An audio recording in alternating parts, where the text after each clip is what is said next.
ሰላም እንዴት ናችሁ? አሁን ማሳያችሁ በቅድመ ክፍያ ስማርት ቆጣሪ ለምትጠቀሙ ነው። በቴሌብር እንዴት እንደሚሞላ አብረን እናያለን ማለት ነው። ወደ ቴሌብራችን እንገባለን። ከዛ በኋላ ፔመንት የምትለዋን እነካታለን እዚህ ጋር።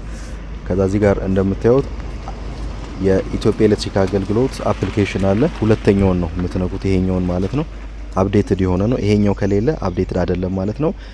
የእናንተን የምትጠቀሙበትን ቴሌብራችሁን አፕዴት ማድረግ አለባችሁ ማለት ነው። ይሄ ግን ካለ ተስተካክሏል ማለት ነው። እሱን እነካዋለሁ።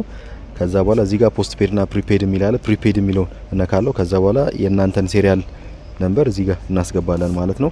የምትፈልጉትን ብር መጠን እዚህ ጋር እናስገባለን። አሁን ለምሳሌ ለማሳያኔ 5 ብር አስገብቻለሁ። እናንተ ግን 200 300 1000 የፈለጋችሁትን ብር እዚህ ጋር መጠቀም ትችላላችሁ ማለት ነው።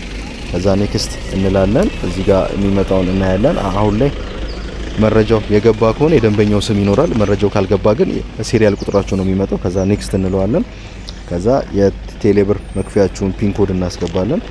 ኔክስት ይለናል። ፔይ እንላለን ማለት ነው። ያው ከኔ ብር ላይ ተቆርጦብኛል ማለት ነው። ስለዚህ ቆጣሪያችን አውቶማቲክ ስለሆነ ይሞላዋል ሜትራችሁ ላይ። አንዳንዴ ግን የማይሞላው ከሆነ እዚህ ጋር ከላይ አያችኋት ኖቲፊኬሽኗን እሷን እነካታለን። ትራንዛክሽን ሜሴጅ እንላለን።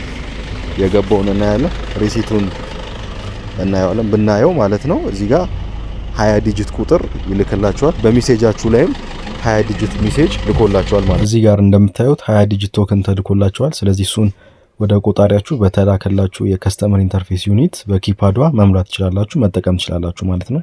እናመሰግናለን።